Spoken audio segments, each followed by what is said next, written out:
E Deus já está falando conosco. O pastor Wilson estava aqui na direção. E como Deus usa a vida desse servo dele.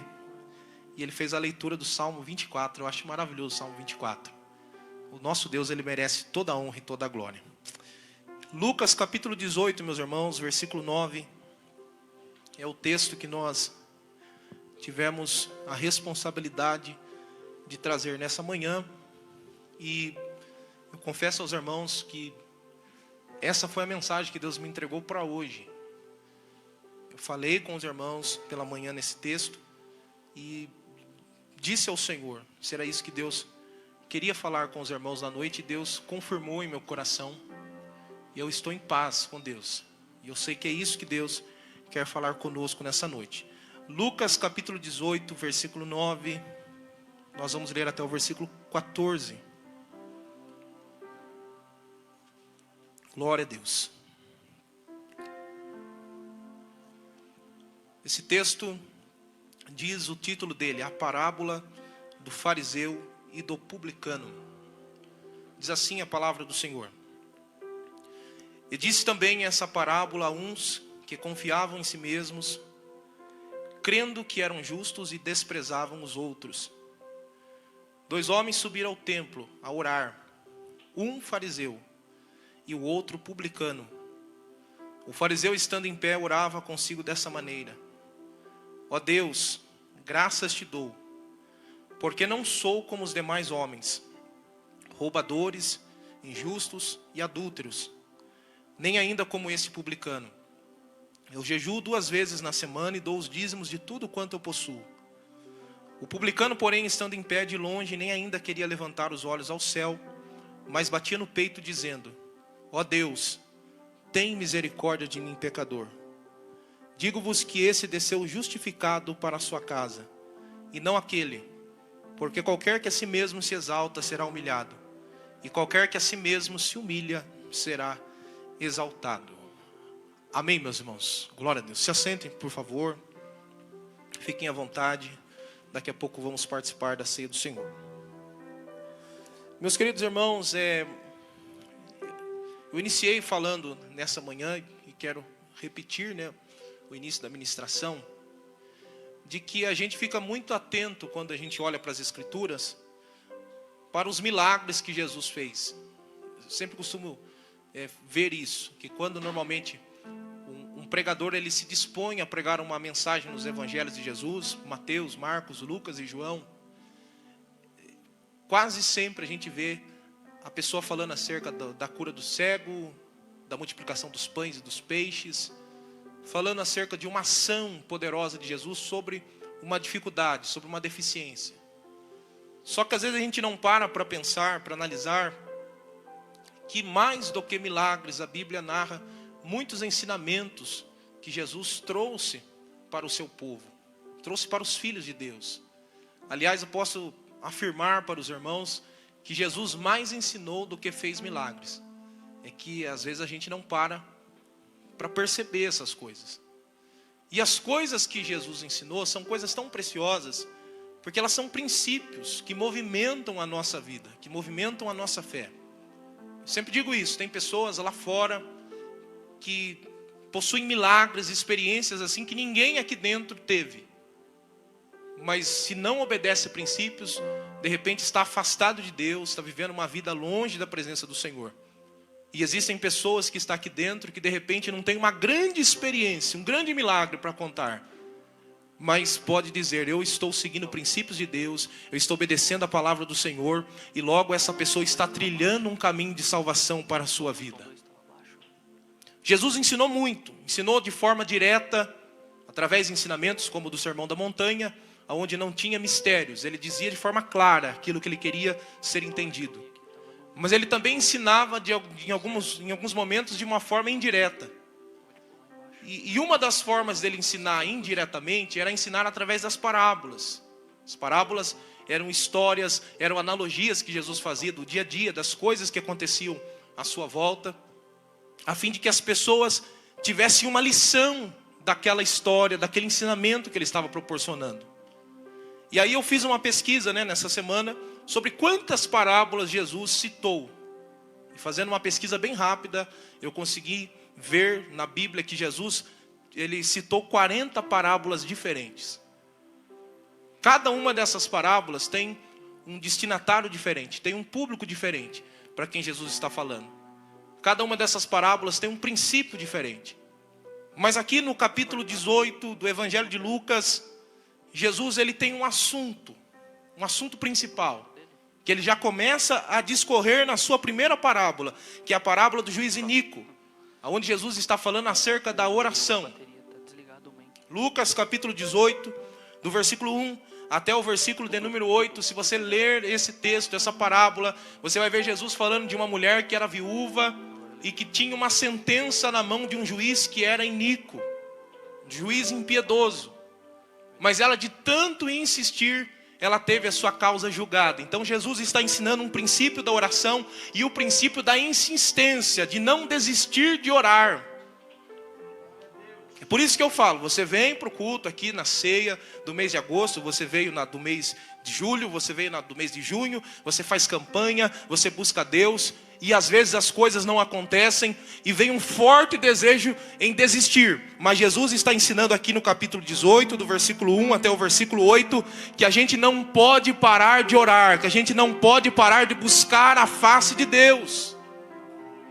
É insistir, é bater na porta.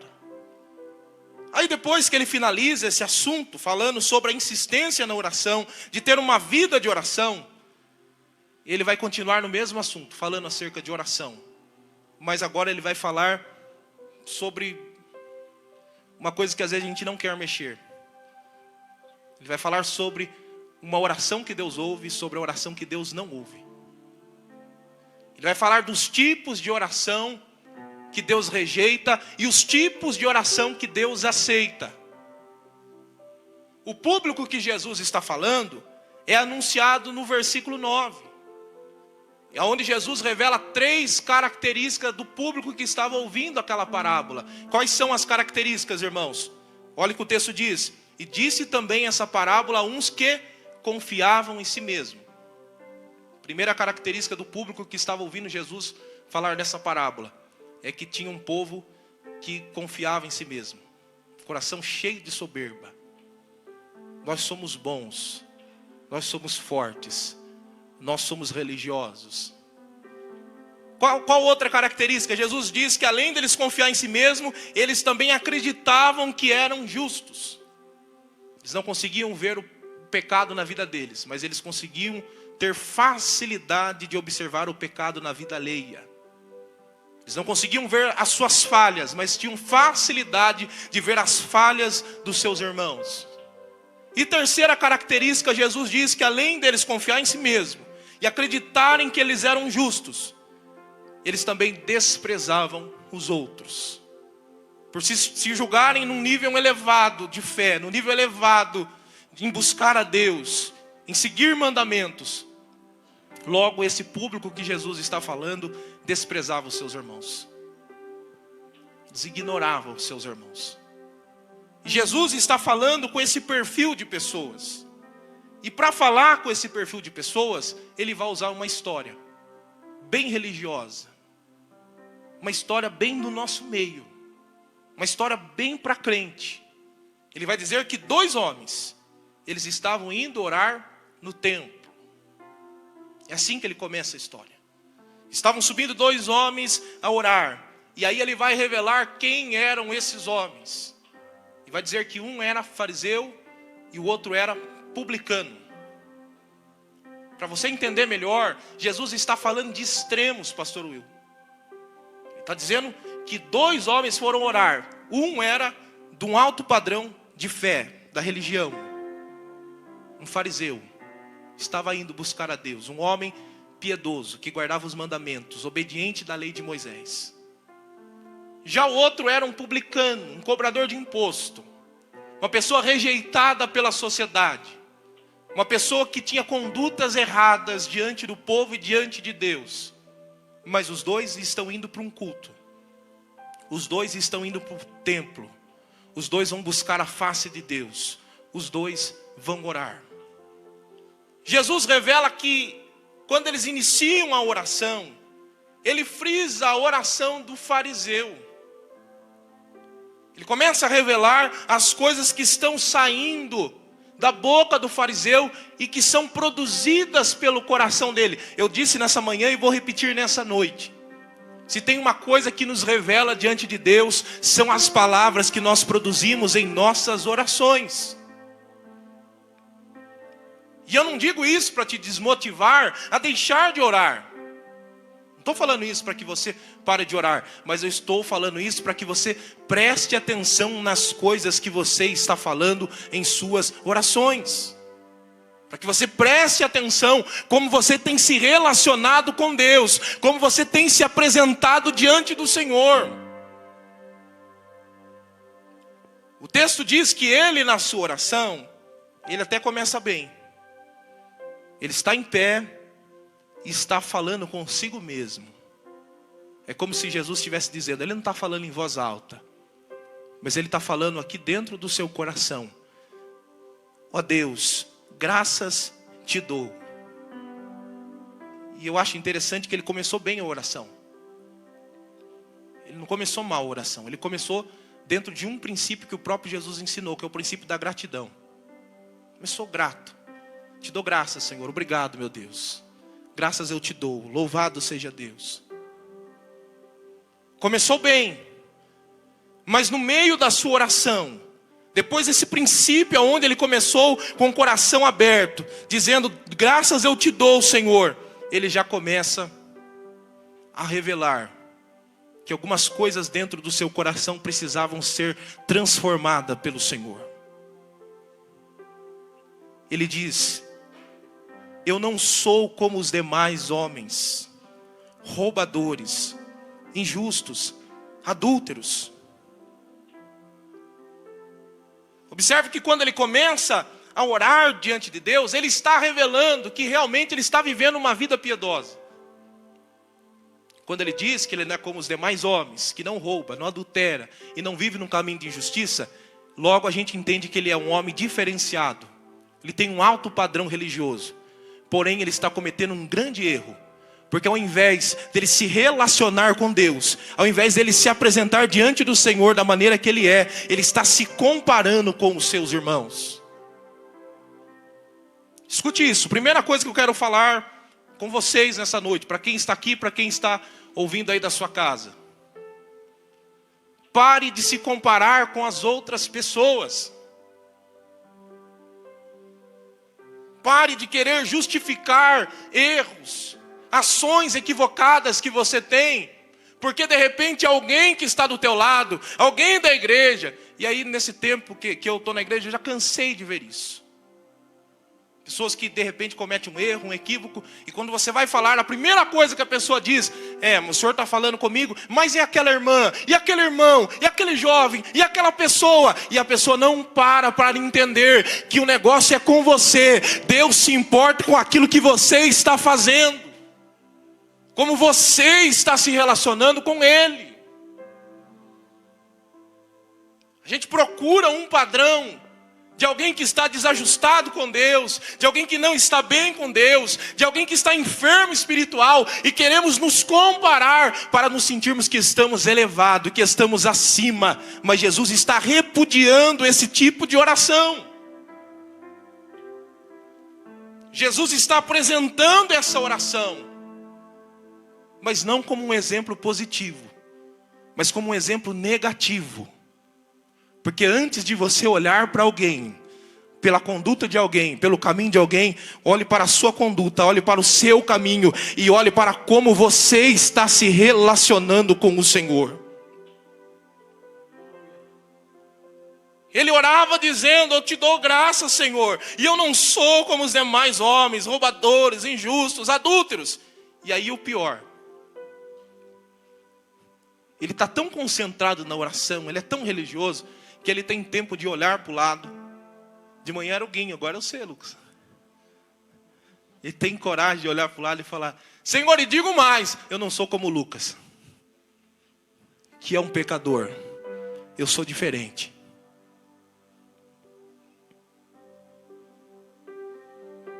Cuidado com esse caminho.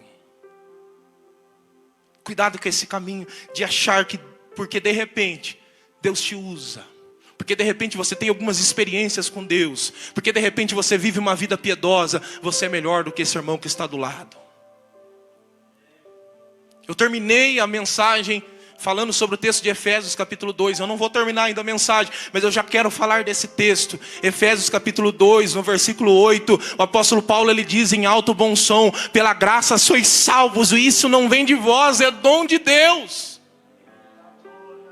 Se estamos aqui, se temos uma posição, se somos usados por Deus, se falamos em língua, se profetizamos, se quando cantamos Deus derrama fogo do céu, se quando fazemos qualquer coisa na casa de Deus, Deus move, tudo isso é glória dele, é graça dele, não pertence a mim, mas tudo pertence a ele. Então não é motivo para mim me vangloriar. Então não é motivo para mim chegar aqui e achar que eu sou melhor do que alguém que está sentado aí. Não é motivo de eu chegar diante de Deus e ficar ali me gabando, com o coração cheio de soberba. Senhor, eu sou diferente. Senhor, eu sou pastor, eu não sou pecador, eu não sou como aquele, eu não sou como aquela, eu não faço isso, eu não faço aquilo. Não, Deus, Ele quer eu de verdade, Ele quer a minha essência, Ele quer que eu tire todas as roupagens da religião e me apresente da maneira que eu sou, e confessando as minhas limitações, e Ele está pronto para operar sobre a minha vida. Aleluia! Aquele homem estava dizendo: eu não sou como os demais, eu não sou como esse publicano. E ele vai continuar a sua oração dizendo: porque eu jejuo 2 vezes na semana. A lei de Moisés, em Levíticos capítulo 23, fala sobre o dia da expiação. E dizia que 1 vez no ano eles deveriam jejuar. Mas esse homem está jejuando 2 vezes na semana, presbítero João. Ele é o cara. Ele é bom. Pena que ele não aprendeu que de boca fechada às vezes a gente vai muito mais longe. Pena que ele não entendeu que diante de Deus não existe meritocracia. Diante de Deus não existe eu sou, é Ele que é. É Ele que pode, é Ele que faz. Porque os grandes homens, os grandes líderes, seja no meio da igreja ou fora da igreja, o poder que está nas mãos dele está debaixo dos pés do nosso Senhor. E se ele falar chega, e se ele falar basta, se ele falar acabou, não tem ninguém que possa combater contra ele. Não existem homens poderosos. O que existe é alguém que foi agraciado por Deus. Não existe alguém que é diferenciado. O que existe é um Deus zeloso que está cuidando e que está movendo situações e que está abençoando o trabalho das suas mãos. O texto vai dizer que ele, na sua oração, vai dizer: eu jejuo 2 vezes na semana, eu dou o dízimo de tudo quanto eu possuo. Está ali, confiando em si mesmo, crendo que é justo e desprezando os seus irmãos. E aí, lendo esse texto, ouvindo essa oração, não teve como, eu fui levado a Tiago capítulo 4, versículo 6, ou em 1 Pedro capítulo 5, versículo 5, aonde a Bíblia diz: porque Deus resiste ao soberbo, mas Ele dá graça aos humildes. Lendo esse texto, fui levado para esses 2 textos, e quando eu comecei a ler Tiago capítulo 6 e 1 Pedro capítulo 5, que diz a mesma coisa: Deus resiste ao soberbo, mas dá graça aos humildes, eu quis entender o significado da palavra resistir. E lendo o significado dessa palavra, eu entendi que no grego essa palavra significa antisteme, que significa opor-se, lutar contra. Se você não entendeu, eu vou dizer em alto bom som, bem claro para que você entenda. Quando eu tomo um caminho de arrogância, de soberba diante de Deus, como eu começo a achar que eu posso me garantir pelas minhas forças, é como se eu quisesse combater contra o Senhor. É como se eu estivesse desafiando Deus para um duelo. É como se eu estivesse dizendo: Senhor, eu estou pronto para a luta. Mas eu penso, quem aqui pode lutar contra o Senhor? Quem aqui pode pelejar contra o Deus Todo-Poderoso? Quem aqui tem capacidade de se garantir diante de um Deus que criou os céus e a terra, e que não houve nenhum exército que pudesse batalhar contra o poder que está nele?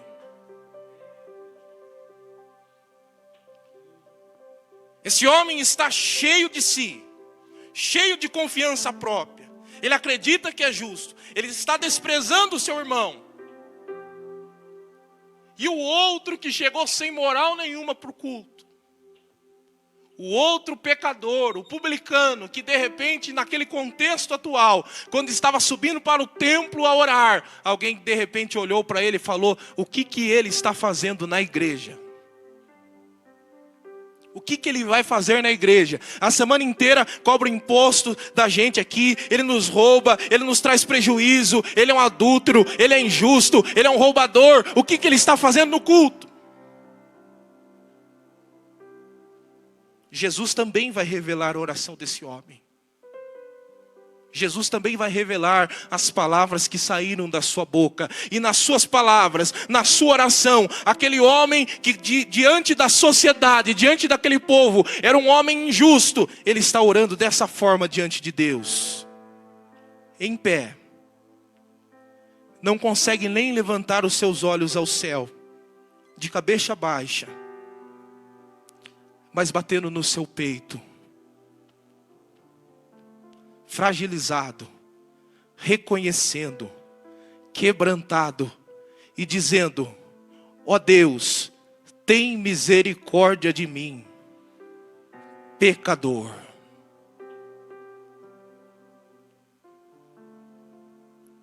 Aí eu vou dizer algo de Deus para você.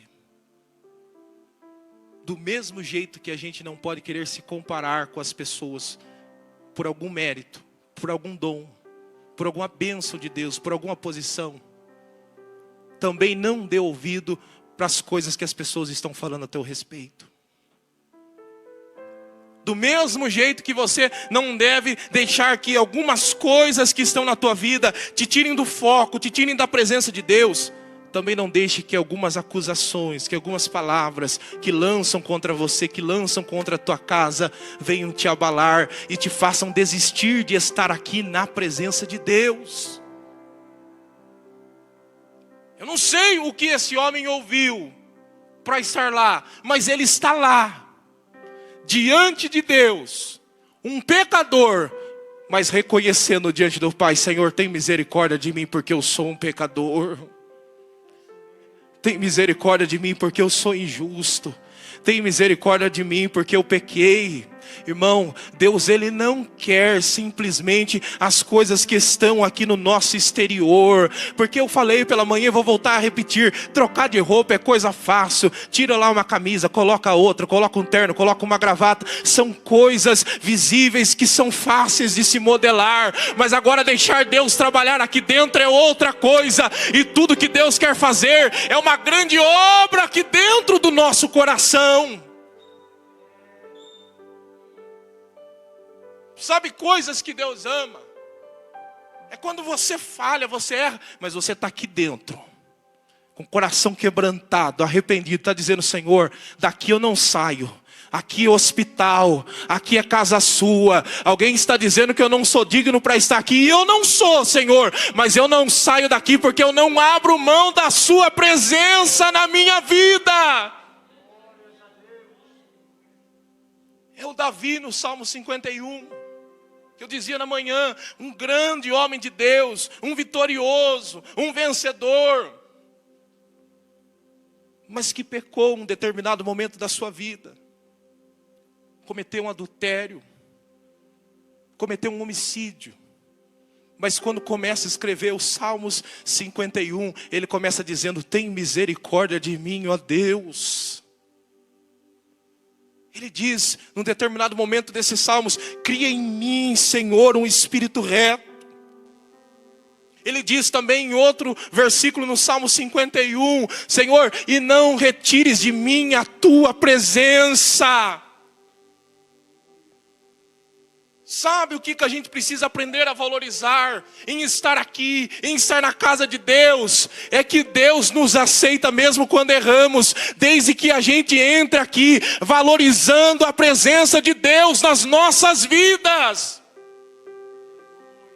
Agora tem coisa que Deus repudia, tem coisa que Deus está olhando e está dizendo assim: perdeu o seu tempo de estar aqui, porque eu não estou atrás de religião.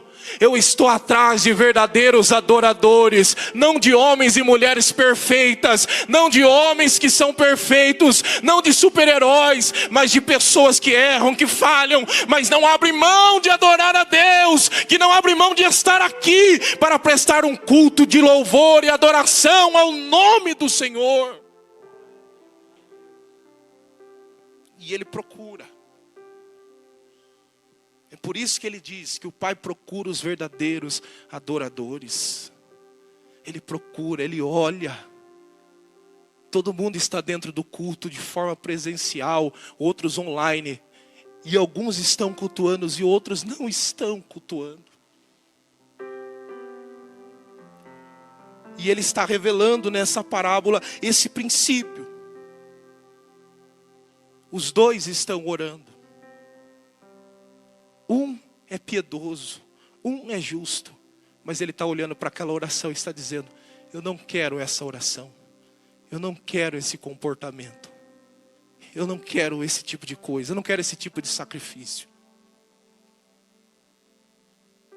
Mas o outro está olhando e está dizendo: eu te aceito, eu não estou aceitando o teu pecado. Escute isso. Quando você ouve essa parábola, não é um Deus que está dizendo: eu aceito o teu pecado. Não, mas é um Deus dizendo: eu te aceito pecador. Não é um Deus dizendo: eu aprovo as suas práticas que estão erradas. Não, mas é um Deus dizendo: você está tomando caminhos que eu não gosto, mas por estar aqui de coração quebrantado e contrito, mas por estar aqui de coração aberto, mas porque você está aqui tirando todas as capas, eu estou dizendo que eu aceito a tua oração, que eu aceito o teu culto, que eu aceito o louvor que está saindo da tua boca. Aleluia! E é interessante demais, meus queridos irmãos, que Jesus, depois que ele conta sobre a oração desses dois homens, já estou partindo para o fim, ele diz: eu digo-vos que este desceu justificado para a sua casa.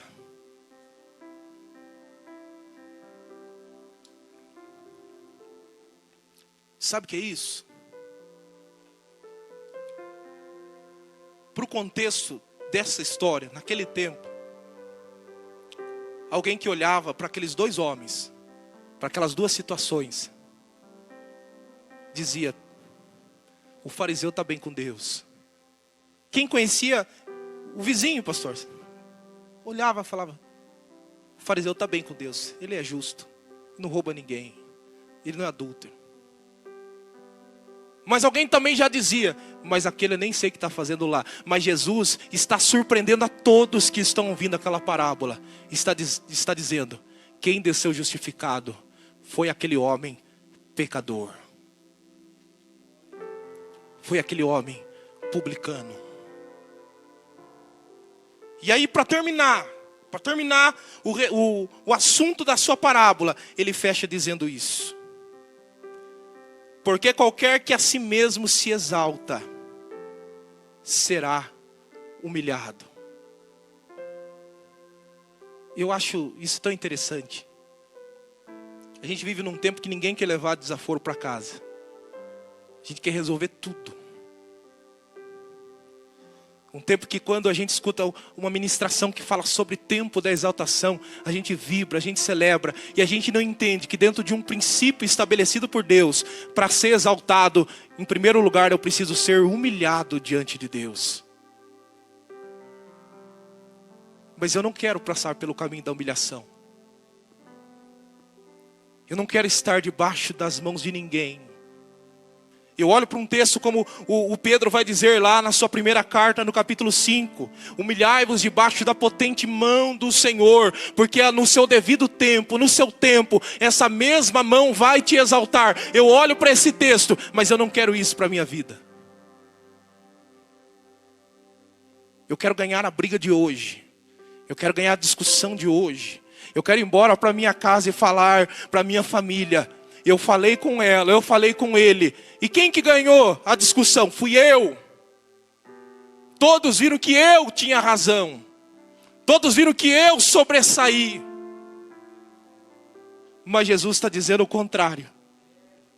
Ele está dizendo: qualquer que a si mesmo se exalta será humilhado, mas qualquer que a si mesmo se humilha será exaltado.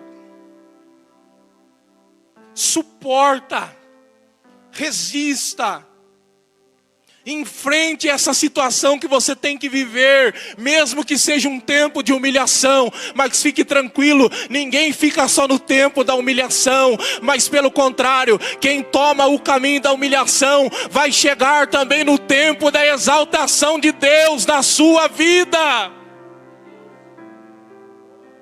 É só aguentar um pouco. Só não jogue tudo para o alto. Só tenha paciência. Só espere um pouquinho mais. Aguenta aí. Que lá na frente você vai entender: não, realmente eu fui humilhado, mas agora o meu Deus está me exaltando. O meu Deus está operando sobre a minha vida. E não abra mão da presença de Deus. E não abra mão de se envolver com o Senhor. Efésios capítulo 2. Eu quero ler esse texto, o versículo 8 até o versículo 10. E nós já vamos participar da ceia do Senhor.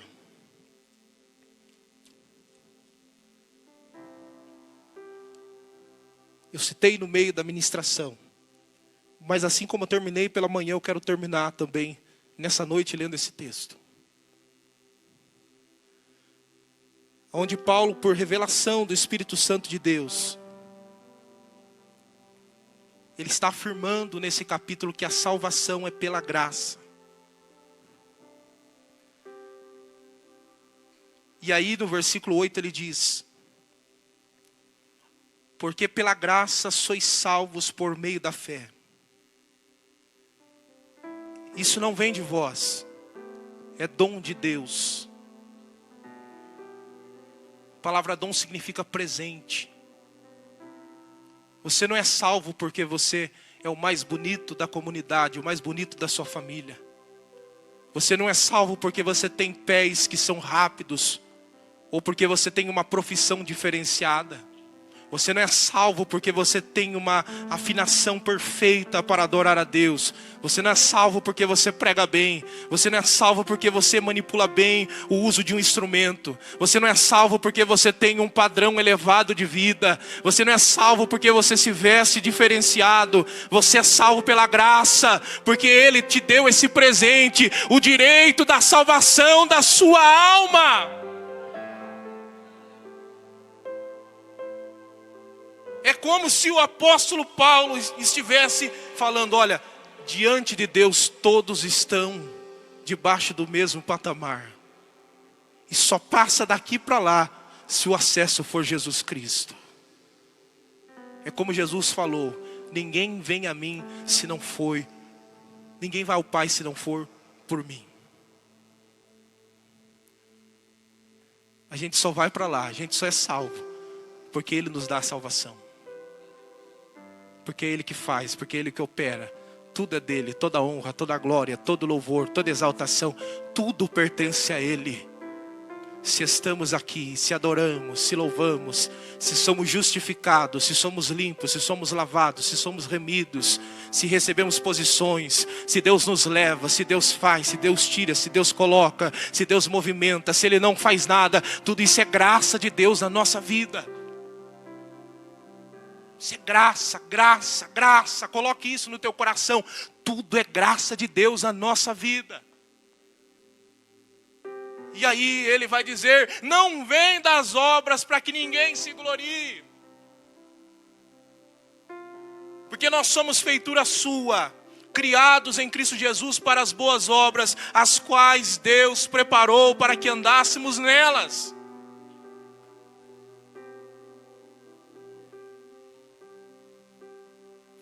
Vamos trabalhar, vamos fazer, vamos nos movimentar para a glória de Deus, mas sempre entendendo, a glória é dele, a honra é dele e o louvor é dele. Vamos vir para o templo, vamos orar, vamos buscar a Deus, mas na minha oração eu vou ter que reconhecer: Senhor, eu nada sou sem ti. Quem sou eu diante de ti? O que seria de mim se não fosse o Senhor? Não dá tempo mais de eu ficar aqui querendo me garantir por aquilo que eu fiz ou deixei de fazer. Não dá tempo mais de eu querer me garantir porque de repente em um momento Deus me usou, em um momento Deus operou através da minha vida. Não dá tempo disso. Não dá tempo disso. O que eu preciso fazer na minha vida, na minha existência, é reconhecer todos os dias da minha vida que eu dependo dele, que eu preciso dele. Se coloque em pé, igreja do Senhor. Se coloque em pé.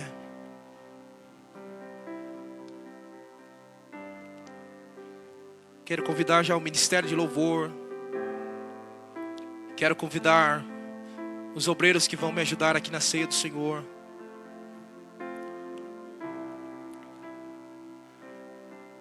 Mas eu quero orar com você.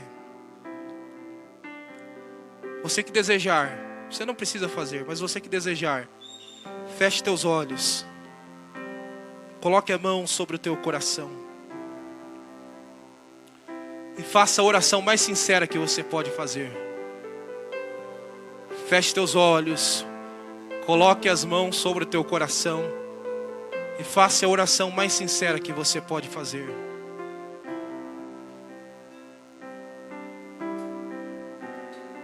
Não tem problema, você pode dizer: Senhor, eu sou pecador, eu sou fraco, eu sou frágil. Senhor, eu estou precisando de uma ação do Teu Espírito na minha vida. Mas o importante é que você fale com Ele. O importante é que você vá abrindo o teu coração, a tua alma, e vai deixando Deus operar. O importante é que você vai deixando, vai revelando as verdades que estão dentro de você. Porque Deus não se interessa pelas nossas máscaras, Deus não se interessa pela nossa aparência, mas Ele se interessa por aquilo que somos de verdade. Se interessa, não pelo pastor que está aqui no domingo pregando, mas pelo Rafael que está lá na segunda-feira na sua casa, sozinho, no meio da sua família, onde ninguém está me vendo, ninguém está me observando. É por esse que Ele se interessa. Ele está olhando, está analisando e está vendo.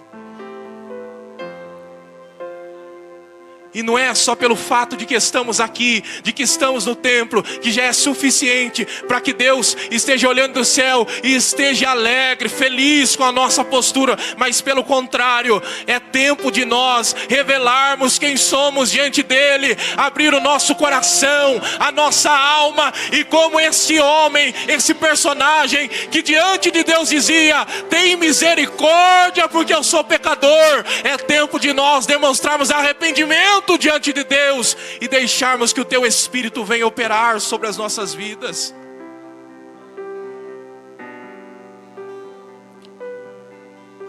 Eu escutei muito isso esses dias: sem arrependimento não tem avivamento. E dificilmente nós vamos ver um grande avivamento se a gente não tirarmos as nossas máscaras, se nós não tirarmos a postura do nosso exterior e realmente deixarmos Deus nos conhecer de verdade. Senhor Deus, nós estamos aqui, Senhor, em oração. Daqui a pouco nós vamos participar da ceia do Senhor, dos símbolos do teu corpo e do teu sangue. Senhor, o que nós precisamos, o que nós queremos, o que nós desejamos, Senhor, é nos apresentar da maneira que somos diante de Ti, Senhor. O Senhor ensinou um princípio, o Senhor nos ensinou uma verdade, e nessa verdade o Senhor apresentou que o Senhor não se importa com as nossas aparências religiosas, mas o Senhor se importa como nós estamos vivendo diante de Ti em sinceridade, em verdade, nos expondo da maneira que somos, a fim de que o Senhor olhe para nós e possa nos justificar, Senhor. Porque quando o Senhor olha para mim, o que o Senhor vê é um homem pecador. Porque quando o Senhor olha para mim, o que o Senhor vê é alguém que é falho, um miserável, alguém que não merece estar aqui. Mas sobre todas as coisas, o Senhor tem derramado a Tua graça sobre as nossas vidas. Sobre todas as coisas o Senhor tem nos amado. Sem nenhum merecimento, mas o Senhor tem nos amado. Sem nenhum mérito, o Senhor tem nos amado. E nós queremos desfrutar cada vez mais desse amor. E nós queremos desfrutar cada vez mais dessa Tua presença, Senhor. Oh, Espírito Santo de Deus. Oh, Espírito Santo de Deus. Trabalha, Senhor. Daqui a pouco nós vamos estar participando da ceia do Senhor, mas nós não queremos ser apenas mais um momento religioso, ó Deus. Nós não queremos que seja mais um momento para cumprir, Senhor, tabela. Nós não queremos que seja mais um momento, Senhor, só para mim poder falar para mim mesmo, Senhor. Mais uma vez eu participei da ceia do Senhor. Não, Senhor. Esse momento tem que ser mais intenso do que isso. Tem que ser mais profundo do que isso. Tem que ir além do que estar dentro de um templo, Senhor, e ouvindo uma palavra. Eu preciso entender que isso aqui é real, que o céu é verdadeiro, que a eternidade é verdadeira, e que eu preciso ser banhado pela Tua graça, Senhor. Trabalha em nós. Derrama da Tua graça em nós. Que o Teu Espírito possa movimentar as coisas que não é do Teu agrado, Senhor. Lembro de tudo que já vivi. Oh, Espírito Santo de Deus.